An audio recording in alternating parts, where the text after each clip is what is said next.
Hey guys, Terry here. Welcome to my three-part series on using your Brother's Scan and Cut to scan your scrapbook albums. So this is one of my daughter's albums. This is her 7th album. I love the Creative Memory albums. They stay clean, they've never ripped. Love this duck cloth. It's a very sturdy material.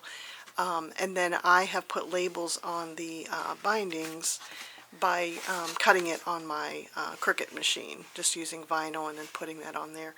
And then if you notice, I've just glued it down. This was a really skinny font, so I glued it down with a little Mod Podge just to keep it in place, and they've stayed nice. So like I said, this is Brittany's 7th album.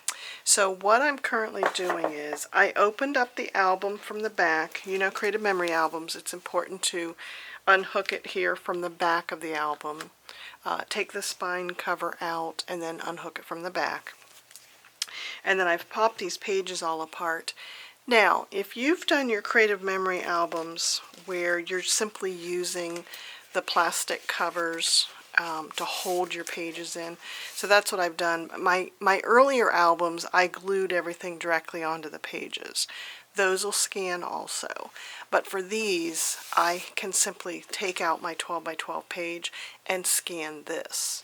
But if you do have your pages, if you do have your items directly on the page, this will go through the scan and cut machine. So you've got to be careful not to have too many thick items on it. Like I've gone back and removed brads and buttons and some flowers. And then if you could see here, what I was doing the other day was, as I was taking brads off, I was just punching them with a hole punch. Because if I ever need to scan the page again, I don't want to have to remove those brads. So I simply was punching these and putting this in the place of where that hole is for the brads. So you don't have to go to that extent. You can also just put the brads back in after you scan it. It was just a way for me to kind of cover up those holes. Or maybe you don't even care about that. I mean, when they watch the movie, I don't even know that they're going to see the parts that you removed, you know, to get a good scan of the page. So I just wanted to let you know that you can scan these. Now, the original pages were 11.5 inches. So when you're using the scan and cut, you'll want to use the scanning mat that's not sticky. Plus it has this nice plastic cover that kind of helps with glare. So what you'll do is you'll insert that page, and you might have to insert it like with the staples towards the top of this scanning. You're going to put it in the machine like this.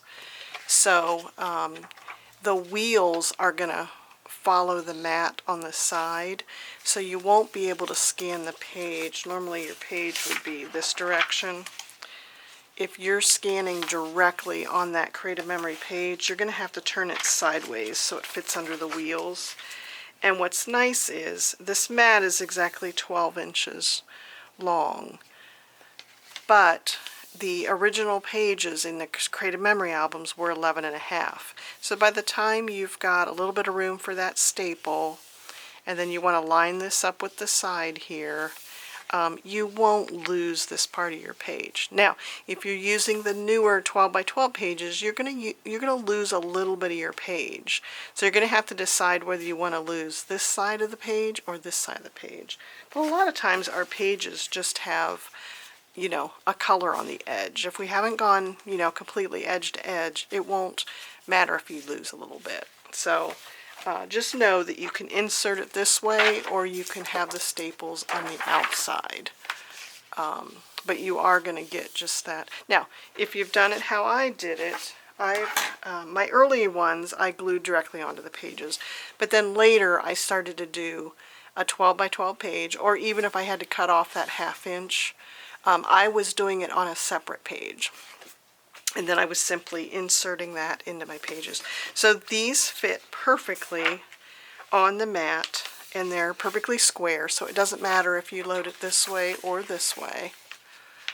You know, if you load it this way, the image is going to be saved in the right direction. So I would suggest loading it that way. And you're just looking at these sidelines here to make sure you've got it straight, okay? And then you're going to feed that in the machine. So that's really what you need to know. Your machine may or may not have come with this scanning mat, but you can find, I'll have a link on Amazon to this mat. You want to make sure you buy it for your machine. So I know the machines are different in Europe as they are in the United States, and I know that there's DX models and non-DX models. So mine is not a DX model. Mine's a 650W. So if you look here, I've got little circles. The newer DX ones have squares on here, and that is needed by your machine type. So you do need to pay attention to that. So let's see, what else did I want to tell you? I wanted to tell you about scanning the 12 by 12 pages, about using this non-sticky mat with the glare protective cover here. This just helps because, for example, on this previous page that I just did, I have some sequins on here. So, little sequins. They're not very big. I mean, they're a little bit of texture, but they're not very deep. That was nice to fit inside this cover because it just helped it not catching on anything. Surprisingly, you can put, you know, a few millimeters in under that carriage in the machine. So it's nice to have this carrier sheet here so that it doesn't catch on anything. The other thing was this is popped up. A couple of these flowers are popped up.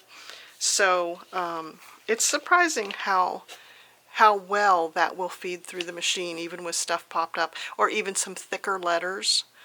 Those tend to go through. So when you load it in your machine, it will start to slip, or it'll start to squeeze this page out, and you just hit the stop button. So go ahead and try it.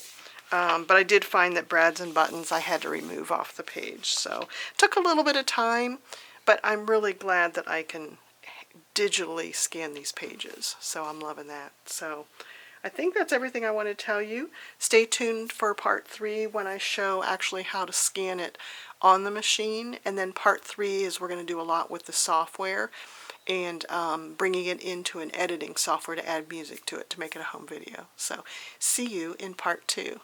Bye now.